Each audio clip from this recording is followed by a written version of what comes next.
Port Punam Aduda, sovereign power ama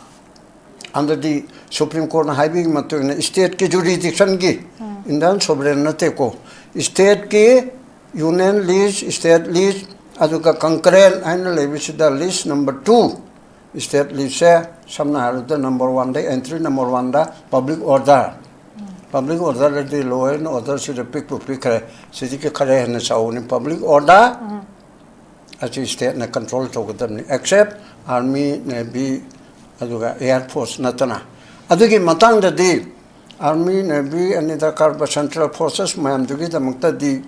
entry 1 of the entry 2A of the list 1 union list ki 2A the area ba central government agent when required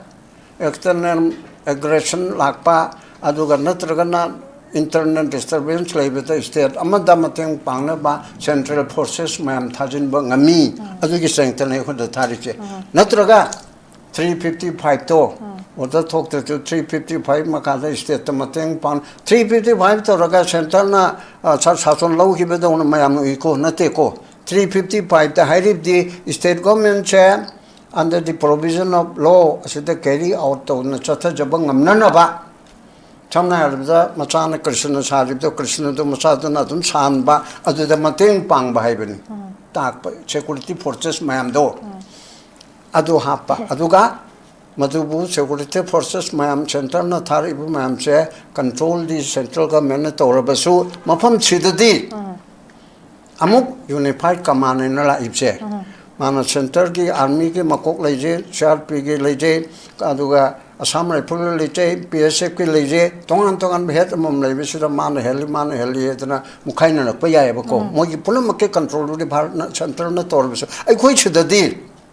I give state ki the deal in aid of the civil administration, higher Vanina, Madu Moy Tongan like coordinator we Bam Sangeva. Madu Kanana Tawnim.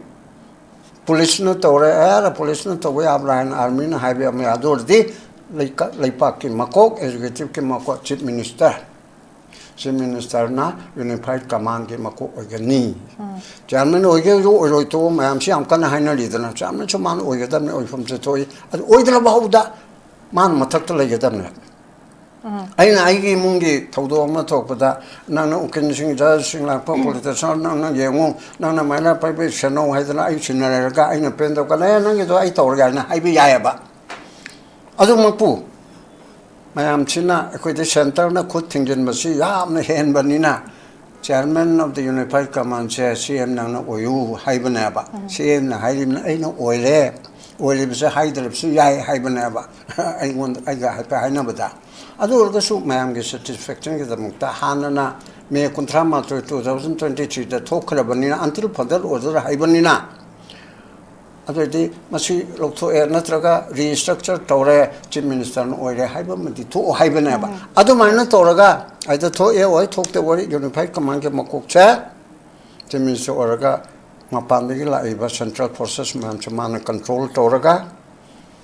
other Operation Toba, other the 100 Nasam Repana Lito, under the Armina Lito, Chigumachidan BSN Natahalu. Hyper Mayam chair, Matuda Copata would do the Army Curricular Security, Madam to the Chief Minister Kando Natra, Adina, Security Advisor, and Legere, DGP Lere, and Tongan Portamani. Mayam Sicho Manaba, Aduma coordinate, we Pochaman or Gadabna. Adumina Toraga, the Mother Texan Tolaga in a hiding mum like Narangi, Honorable Home Minister Na, with the Assam Rifle. Civil dress the lakpa, Aduga no may supply ba, Aduga Kanos Yaudaba, identity Yaudaba according to newspaper reporting call. Aduga some rifle so high ba dress setaba, Aduga order Karimam to see our Natava Kalito was telling me I don't praise them. I'm Hanebeki one is Home Minister to Hibedo, Drag Paba, Yarpotigi, Muslim Mama. Draka Konana Pare, Puntara Makaya Dwaida, Nahangi. Adudegi Man Hydropi Matuina, Kotada, Pasaga, Akari Kulaiga, Draka Leora Hire, Matude Iowa Sung Polisna, Chakadam Neva. Polisna Chapatamating Panava Central Forces, the requisition to wear. I do not let the Sam Repulme Mangani, Hybrid Tarit, Hybragari, and Nini Ohuni Hybrako. ꯑꯁꯤ ꯇꯧꯔꯒ ꯆꯠꯂꯦ ꯑꯗ ꯃꯌꯥꯝꯗꯨꯗꯤ ꯁꯥꯎꯔꯦꯕ ꯀꯧꯕꯅꯤꯅ ꯊꯜꯂꯦ ꯈꯣꯠꯂꯦ ꯑꯗꯨ ꯊꯠꯄꯗ ꯑꯩꯈꯣꯏ ꯑꯁꯥꯝ ꯔꯥꯏꯐꯜꯅꯤ ꯍꯤꯌꯔ ꯏꯁ ꯃꯥꯏ card ꯍꯥꯏꯔꯣ ꯑꯗꯒꯤ ꯑꯩꯈꯣꯏ ꯑꯗꯨꯅꯤ ꯑꯩꯅ ꯍꯥꯏꯔꯣ ꯑꯗꯨ ꯀꯥꯔꯗꯇꯤ ꯌꯥꯎꯗꯦ ꯑꯗ ꯐꯣꯟꯗ ꯂꯩꯍꯧꯔꯦ ꯑꯗꯨꯗ ꯁ꯭ꯋꯥꯏꯁꯤꯗꯤ ꯑꯩꯅ ꯀꯨꯞꯅ ꯍꯥꯏꯕ ꯉꯝꯗ꯭ꯔꯦ ꯑꯦꯀꯣꯔꯗꯤꯡ ꯇꯨ ꯅ꯭ꯌꯨꯁꯄꯦꯄꯔ ꯔꯤꯄꯣꯔꯠ ꯑꯁꯤ ꯇꯧꯔꯦ ꯑꯗꯨ ꯑꯣꯏꯔꯗꯤ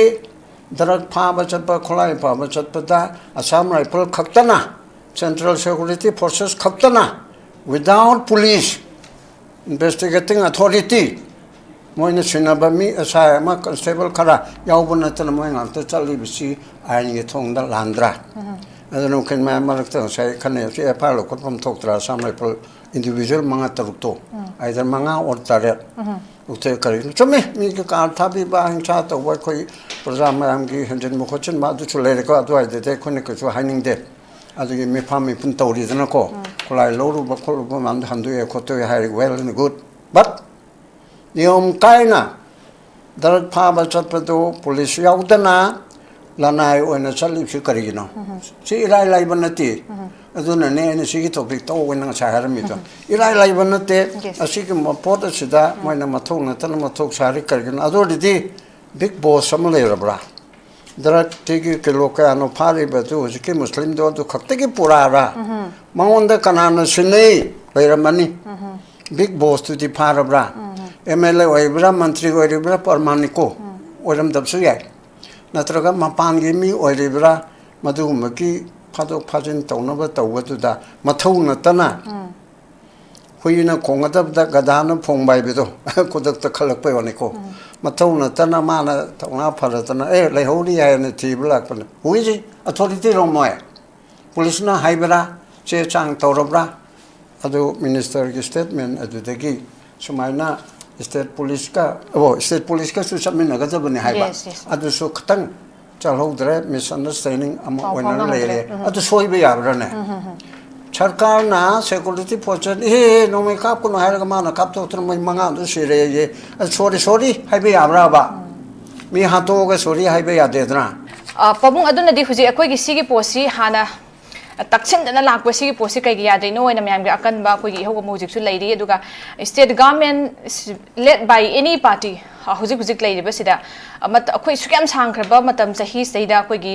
center da masigi duty si center na tak pakthop tawgadam ni center na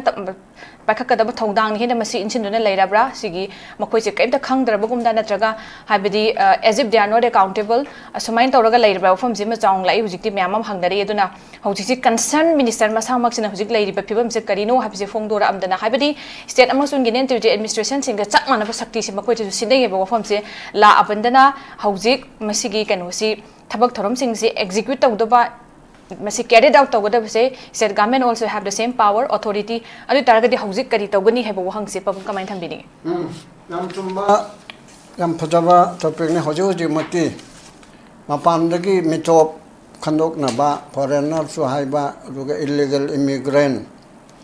ain gi oiba mong da changa ga leiba nataba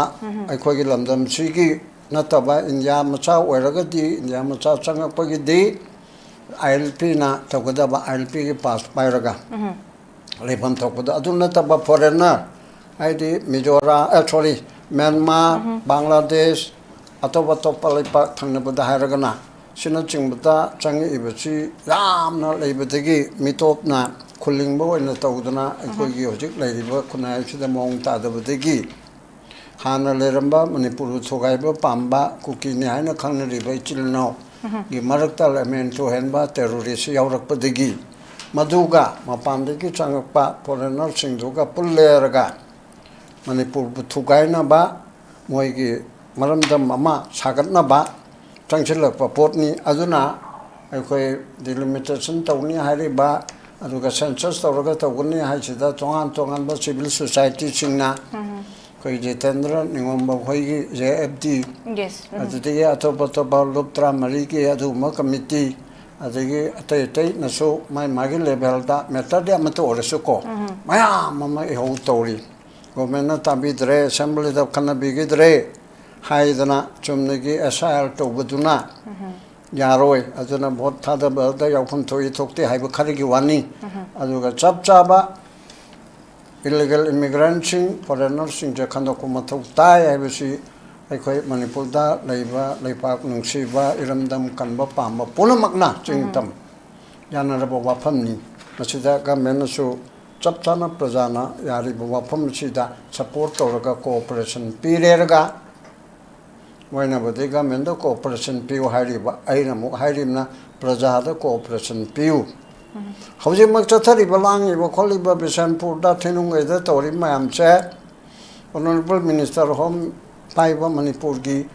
mayam na cooperation pirga shanti thaman biu hai aina mu praja gi taraf ti government na praja da cooperation piu angang ani hap khatang khajo ga ko angang ani hakiba trong lau bi gi do madu kano mara leiba culprit sing do tinu na be gi mukta massive combing operation surgical site to biu aduga crp na numai kapi batu lan ba chum matu theka na ba judicial inquiry tau under the commission of inquiry act makada masibu to bi rabdi ado idp chung chang ba kholm ayam chibu to bi rabdi government na masida cooperation pi bi rabdi prajana ka chu to na aliti ko na tum kham ya ga ni mara pa bi civil society judicial inquiry to ba orda thoe adage mi phana ba combing operation tore mi to myanmar ta na che gare tu thina na ba sarkar inare khonare praman bu chap chaba thabun utkadam ne ba tauri haraga matune yaro ba tauri ha bise achum ma tauri che loge male justice tauri ha bise ai michang me kai nai de ai ba ai chum na tauri se ai tauri na bhab na hai ba ya de ba wai na ha be thabuk na utkadam ne ba su jamana machin mana uthokpa natraga mage marin matagi na ba ke sama lepa matamda ai di icha orab so ai niyom chumna tawjari na haibi yaro ya ba adu da di ma laptop tara chike che ai icha to imak to ai ga khangna bo ai masi ke che ai pairoi haibi su ulli dana china court ke wane adu mai na government na tawri ba se khoi si tawren utkadam na da hojiki chidala aga Dr. Bimol na MP Bimol di opposition ni aduga representative ni ko ma bu thagat ta bi wan ta ba Bimol mana to banga ma se parliament da thong thin ba mari le na ba minister da chithi iba memorandum iba representation iba dio letter iba sa sum tha mane police karino to ba aduda parliament da written question ma tawbada Minister of State Home Bandi Sanjoy Kumar asina 13 April da on the Pirkiba Pakunaba Madudi Hariba illegal immigrant khandok nabigi da mukta nang na pirakpado honorable MP na pirakpado madu khanare khalle madu state government na tawgadabani state government da tawna nabigi da mukta aduma Immigration and Foreigners Act 2025 sayang kan panjibado adugi matungina adugi section 28 ki makada power delegation to ko center na to the versa state na toro haidana power piba by notification number 39998 e dated 1 September 2025 1 September 25 ta aduma 25 ki chana ba hograba mamang da chana ba hograba kano se ek asi ki makada Manipur na state puna makta union territory puna makta including Manipur matongana supali Manipur state ke noide tokjana begida makta empower to grabani haire adugi matungina amuk matang thagalak pada hane ge former chief minister ege now birena thagalak pa masu thengnei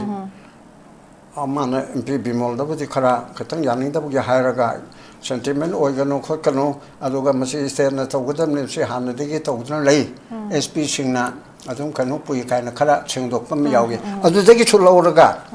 state na tawgadam ni haibasi former chief minister amana so haire aduga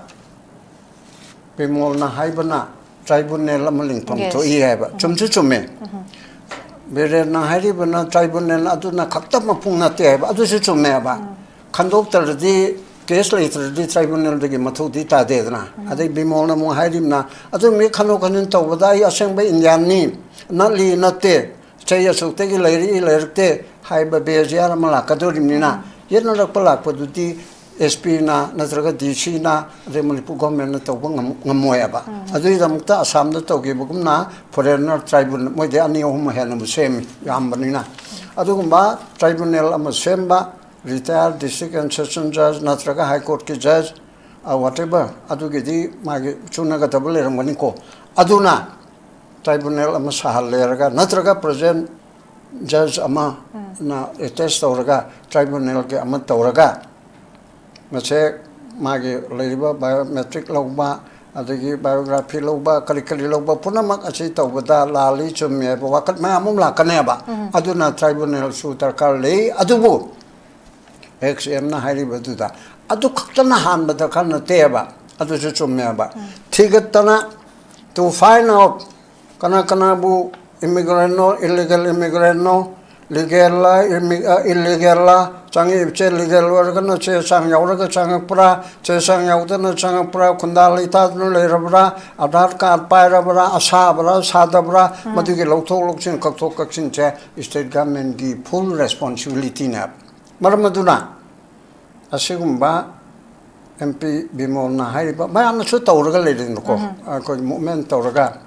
मागे हंगबम थोकपदो central government दा थोंग थिलुबनी central government हाइरकपनी ओ नना हारिदो MP साहेब नोइगे Manipur government तौगदबनी असिगी Bharat notification number so and so असिगी मतुंगिना सेक्शन 28 की मखादा डेलीगेशन ऑफ पावर से मसिकी खरबनी हाइरे अदुना पुजकी हाइरिबा अखोगे इमिग्रेशन की रजिस्ट्रेशन ऑफिस की चपचाबा लेत्रिंगैदा डिस्ट्रिक्ट की SP ना पुगदबनी SP की मथौ से रेस्पॉन्सिबिलिटी से लॉ एंड ऑर्डर अदुगा तैते पुलिस की क्रिमिनल एक्ट मैम थिंग खोटप तब मैम सिगी मथक्ता फॉरेनर चंगपसिसु आइन यादन चंगप ओइबनिना मसिगी फुल रेस्पॉन्सिबिलिटी से SP सिंग द पियबा अदुना अदुगुमेगी केस ममांगदा अखोगे कनोना मिनिस्टर अहुमना सादना कमिटी अमा सेमगेदनको लेपाव हॉकी चेयरमैन अवांगबल न्यूमाई अदगी बसंता अचिन चंबा मोय अहुमना साबदा लिसिंग अनि चांगमारा अमा चांगमारा अदुंबा फॉरेनर सि लेरेना तोखाइना थम्मगा मदुगी चपचाबे एक्शन लोखतपम थोकपद लोखतपि वा लेग्रे अदु खर लेरगदि 23 की मे अहुमगी इशू से लाकपदि अदुगी दु मफुमरांग खंगिदरेबा अदुना हुजिकी सरकार ना मतिंग थोंना तौबिगी मथौ तायबा अदुगी मतंगदनी सरकार छिना तौफम थोकपसे अखोगी डायरेक्टिव प्रिंसिपल स्टेट पॉलिसी आइनि याम तोइना हाइबसे पॉलिटिकल गवर्नमेंट नंबर रन तौबदा कॉन्स्टिट्यूशन की मखादा तौबदा करी मखादा तौगनी सिकनाउमना याउदबोय निंगेबा directive principle of state policy से वेलफेयर स्टेट ओगदबनी इंडिया की दी नुपी की लॉ सेंगमदबनी अंगांग की लॉ सेंगमदबनी अदुदगी लीगल एड की लॉ सेंगमदबनी स्पोर्ट्स की सेंगमदबनी अनि दरकार लेबदो अखोगी रिसोर्स पुनमक अदुगा सेंट्रल गवर्नमेंट पिरप संतंग पुनमक मणिपुर सरकार ना एक्सेकर से कंट्रोल तौदोरिमनेबा मोइना पास तौदोरिमनी मोइना सिजनगदोरिमनी अदुना अदुगुमा पोट पुनमक अदुदा सोवरेन पावर अमा अंडर दी सुप्रीम कोर्ट ना हाइबिंग मतुना स्टेट की जुरिडिक्शन की इंडियन सोवरेन नतेको स्टेट की यूनियन लीज स्टेट लीज अदुगा कंकरेंट आइन लेबिसिदा लिस्ट नंबर 2 स्टेट लीज से समना हारुदा नंबर 1 दे एंट्री नंबर 1 दा पब्लिक ऑर्डर दी लॉ एंड ऑर्डर से पिक करे सिटी के खरे हन चाउनी पब्लिक ऑर्डर अच्छी स्टेट ने कंट्रोल तौगदबनी एक्सेप्ट आर्मी नेवी अदुगा एयर फोर्स नतना अदुगी मतंगददी आर्मी नेवी अनि दरकार सेंट्रल फोर्सेस मैम दुगी दमक्तदी entry 1 of the entry 2A of the list 1 union list की 2A द यावरियबा central government agent when require external aggression lakpa aduga natragana internal disturbance leibeta state amada mateng pangna ba central forces mayam thajin ba ngami adugi strengthen ne khod thariche natraga 355 to order thok to 355 makada state mateng pang 355 to raga central na sason lau ki bedon mayam iko nate ko 355 ta hairib di state government che under the provision of law asida carry out to na chatha jabang ngamna ba chamna arda machana krishna sarib to krishna to masada na dum san ba adu da mateng pang ba haibani tak security forces mayam do adu hapa aduga madubu security forces mayam center na thari bu mayam se control the central government to rabasu mafam chidadi amuk unified command in la ibse mana center ki army ki makok leje CRP ki leje aduga Assam Rifle leje PSF ki leje tongan behet mom lebe sira mana heli etna mukhaina na paya ba ko mogi punam ke control ri bharat center na tor biso ai khoi chidadi ai gi state ki dadi in aid of the civil administration hairabanina madu moi tongan la ibse coordinate to bi bam change ba madu kanana to ni police no tore era police no towe abran army na highway me ador di leipa ki makok executive ki makok chief minister na unified command ki makok ogani chairman oge ro to mayam si am kana haina li dana chairman chuman oge dam oi fam se toy oidra bahauda man matak to lege dam aina aigi mungi thodo ma thokpada nana ukin sing ja sing la pa politician nana yengu nana maina pa be chano haidana ai chinara ga aina pendo kana nang do ai tor ga na ai bi ya ba adu mapu mayam china ko de center na khud thingjin masi yam na hen banina chairman of the unified command che cm nang na oyu haibana ba cm na hairim na aina oile bisa haidar su yai haibana ba ai ngon ai ga haina bada adu orgasu mayam ge satisfaction ge damukta hanana me kontra ma 2023 da thokra banina until further order haibanina adu de masi lokto er natraga restructure tore chief minister no oire haiba mati tho haibana ba adu maina toraga aida tho e oi thokte wori unified command ge makok cha chief minister oraga mapandagi la iba central forces man chamana control toraga adu operation toba aduda handak na samrai pana lito andu na army na lito chegum machida na BSF na tawhallu haiba mayam che matuda akoppa tawududi army ki kalikal security manam dudi chief minister na khangdo na tra aduna security advisor haina lejare DGP lere aduna tongan pot amani mayam che chumanna ba adu ma coordinate tawgi pochman ogadabna adu maina tawraga tawuda marakti khang thalaga ina haining mam lei ngarang na hangi Honorable Home Minister na the Assam Rifle civil dress da lakpa aduga nongmai su pai ba aduga kaino su yauda ba identity yaude ba according to newspaper report ko aduga Assam Rifle ne so hai ba dress seta ba aduga oda kaligam ta su yau na ta ba kali to ba chalim ne aidan presam am hane begi wani Home Minister no so hai be do drag pha ba airport ki Muslim mama draka konana phare pung tara makhaja dwaida nahangi adudagi mana haidor pe matuina kwakta da pasaga akari khulaiga draka leore haire matude ayo amsung police na chakadam ne ba police na chapata mateng pangna ba central forces da requisition tawye adu natra dana samre polmoi mangane haibra tarit na haibra gari anini ohum ne haibra ko asi tawraga chale da mayam dudi shauri ko na thalle kolle da thatpoda ko samai phone here is my car yes hairo adage ko aduni an hairo de car te yau de da phone da le ho de du da swai chi de no kup na haibo ngamdre according to newspaper report asi tawre adu de darak pha ba chat pa kholai pha ba chat pa da Assam Rifle khaktana central security forces khaktana without police investigating authority moina sinabami asai ma constable khara yaubuna tan moi ngam ta chali bisi ain ge thong da landra adano ken ma marak ta sai khane se pa lo ko pam thok tra samai pol individual manga taruk to either manga or tare ukte kari chome mi ke ka tha bi ba hang cha to wa khoi program am gi hanjen mo khochin ma du chule re ko adu ai de khone ko chu haining de adugi me phami pun tawri dana ko kolai loru ba khol ba man handu e khoto e hai well and good but niom kaina darat pha ba chat pa do police yaudana lanai oina chali khi kari no si irai lai banati aduna ne si gi topic to wena cha har mi to irai lai banate asi ki mapot sida moina mathok na tan mathok sari kari no adu di big boss sama leirabra dara tigi kilo ka no phari ba tu hujiki muslim do tu khakte ki purara maonda kanana sinei leiramani big boss tu di pharabra mla oibra mantri oibra parmaniko oram dabsu yai natraga mapan gi mi oibra madu maki phado phajin tawnaba tawatu da mathau na tana huina kongadab da gadana phongbai bedo kudak ta khalak pe waniko mathau na tana mana tawna pharatana leihori ya ne tibla kan huiji authority romoy police na haibra che chang tawrabra adu minister ki statement adu degi sumaina state police ka su samina ga jabani haiba adu su khtang chalhodre misunderstanding ama oina lele adu soibe yabrane सरकार ना security force नोमे काप को higher माना काप तो मै मंगा दु सिरे ये sorry sorry highway याब्राबा मी हातो ग सॉरी हाइबे यादेदना अदुदि मतुंग तौदना बा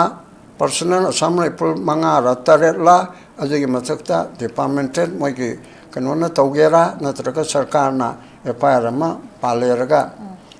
मफम दुगी द हारगा दि मोरंग पीएस तारिनी नत्रका बिसन पुताब्रा सब्जेक्ट टू करेक्शन अदुदा मोये मथक्ते एफआईआर खतम थोयेबा अदुना ए हम संदो के दरे हनबा राउंड सिदा गाय लोचिन जगे हुजिके हाइरिबा सिदा एमपी बिमोलना पुखलिबा लेपा की इशूनी सरकार ना स्टेट गवर्नमेंट ना स्टेट गवर्नमेंट की मथौने हाइबा सिसु हामने फॉर्मर चीफ मिनिस्टर नसु हाइबनिना सोइदना सुंगने न खले ए आयन दसु सिनरे हाइरे अज मसी नुपा थोकना होजी मायाम म तौदना आंदोलन तौदना जून 18 की टाइप ता लानगदबगी सरुक्ता नेपाल के मोंदा लानगदबगी कनगे हाइरबदी मपानदगी चंगपा मिथोप सिंगसे खंदोगा देरबता चपचाना सेंसस तौरो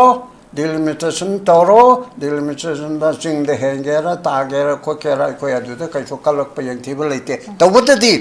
असेंगबो पॉपुलेशन मणिपुर की चिंगी तमगी जाति कुंठा का तरुक से मसी की पोट अति ओइब तायबा अदुना हुजिके चंचलइब थबक सिदा यामना फजबो वाहं पाखुमनी अद करिमा गवर्नमेंटना मखाता न चंचिन दरबोर्दी